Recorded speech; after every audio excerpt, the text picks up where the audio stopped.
Welcome back to VIP editing YouTube channel. So ನಾನಿವತ್ತು ಈ ವಿಡಿಯೋದಲ್ಲಿ ಒಂದು ಕಪಲ್ ವಿಡಿಯೋ ಟ್ರೆಂಡಿಂಗ್ ಎಡಿನ ಮಾಡಿದ್ದೀನಿ. ಸೊ ಮೊದಲಿಗೆ ಟೈಮ್ ವೇಸ್ಟ್ ಮಾಡಿದೆ, ಡೆಮೋ ವಿಡಿಯೋ ಹೇಗಿದೆ ಅಂತ ನೋಡ್ಕೊಂಬನ್ನಿ.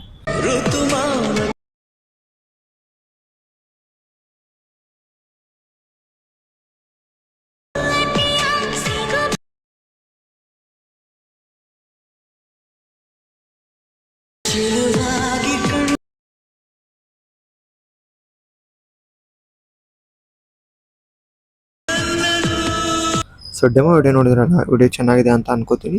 ಈ ವಿಡಿಯೋದ ಬಿಟ್ ಮಾರ್ಕ್ ಮತ್ತು ಫುಲ್ ಪ್ರೊಜೆಕ್ಟ್ ಲಿಂಕು ನಿಮಗೆ ವಿಡಿಯೋ ಡಿಸ್ಕ್ರಿಪ್ಷನಲ್ಲಿ ಕೊಟ್ಟಿರ್ತೀನಿ. ಕ್ಲಿಕ್ ಮಾಡಿ ಎಕ್ಸ್ಪೋರ್ಟ್ ಮಾಡಿಕೊಂಡು ಎಡಿಟ್ ಮಾಡ್ಕೊಳ್ಳಿ. ಹಾಗೆ ನಿಮ್ಗೆ ಇಷ್ಟ ಇರೋ ಸಾಂಗ್ಗೆ ನಾನು ಎಡಿಟ್ ಮಾಡಬೇಕಂದ್ರೆ ಈ ವಿಡಿಯೋದ ಕಮೆಂಟ್ ಬಾಕ್ಸಲ್ಲಿ ಯಾವ ಸಾಂಗ್ ಅಂತ ಕಮೆಂಟ್ ಮಾಡಿ. ಸೊ ನಾನು ನೆಕ್ಸ್ಟ್ ಅದೇ ಸಾಂಗ್ ಮೇಲೆ ಎಡಿಟ್ ಮಾಡ್ತೀನಿ. ಹಾಗೆ ಇನ್ನೂ ನಮ್ಮ ಚಾನಲ್ಗೆ ಯಾರು ಸಬ್ಸ್ಕ್ರೈಬ್ ಮಾಡ್ಕೊಂಡಿಲ್ಲ, ಬೇಗ ಸಬ್ಸ್ಕ್ರೈಬ್ ಮಾಡ್ಕೊಳ್ಳಿ. ಹಾಗೆ ಪಕ್ಕದಲ್ಲಿರೋ ಬೆಲ್ ಐಕಾನನ್ನು ಕ್ಲಿಕ್ ಮಾಡಿ ಆಲ್ಗೆ ಸೆಟ್ ಮಾಡಿ. ಇದರಿಂದ ನಾನು ಮುಂದೆ ಯಾವುದೇ ವಿಡಿಯೋ ಅಪ್ಲೋಡ್ ಮಾಡಿದರೆ ನಿಮಗೆ ನೋಟಿಫಿಕೇಶನ್ ಮುಖಾಂತರ ಬರುತ್ತೆ. ಸೊ ಹಾಗೆ ಡಿಸ್ಕ್ರಿಪ್ಷನಲ್ಲಿ ಒಂದು ಟೆಲಿಗ್ರಾಮ್ ಚಾನಲ್ದು ಲಿಂಕ್ನ ಕೊಟ್ಟಿರ್ತೀನಿ. ಸೊ ಟೆಲಿಗ್ರಾಮ್ನು ಜಾಯ್ನ್ ಆಗಿ. ಸೊ ಸಿಗೋಣ ಮತ್ತೊಂದು ಹೊಸ ವಿಡಿಯೋದಲ್ಲಿ. ಅಲ್ಲಿವರೆಗೂ ಟೇಕ್ ಕೇರ್, ಬಾಯ್.